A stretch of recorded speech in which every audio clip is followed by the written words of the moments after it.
Hii ni zebra. Ni kwa sababu ya kufanyaje? Ukiona kibao unatakiwa usimame ili wavuke. Mwenye swali lingine?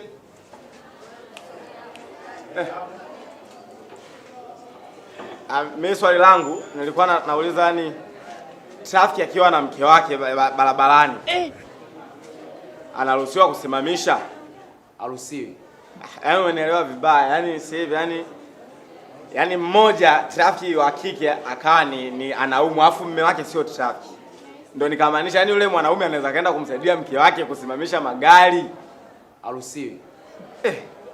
Lakini sasa wote si mwili mmoja. Ni mwili mmoja wakiwa nyumbani kwao, sio kazini. Mwenye swali lingine? Mwalimu, mimi nilikuwa na swali. Si unavyojua kwamba zebra kwa Kiswahili ni pundamilia.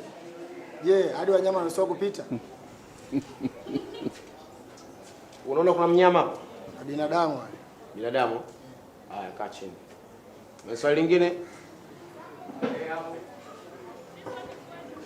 Yaani mwalimu, mimi swali langu liko wewe pale katika mkunjo pale kageuke chini. Kwa mfano ni mwenye gari yani, alika mkunyosha tu. Nini kilika tokea?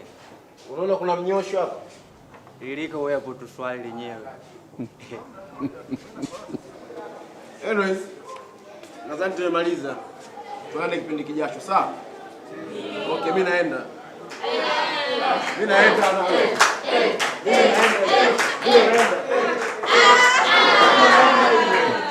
Au kuna mwenye swali? Kuna mwenye swali?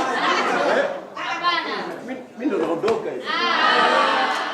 British School inawatangazia elimu ya sekondari huria, elimu ya sekondari kwa miaka miwili tu, kidato cha kwanza hadi cha 4 kwa miaka miwili, wanaorudia mtihani wa kidato cha 4, kidato cha 5 na 6 kwa mwaka mmoja. Pia kozi ya ualimu wa chekechea na daycare, kozi ya Kiingereza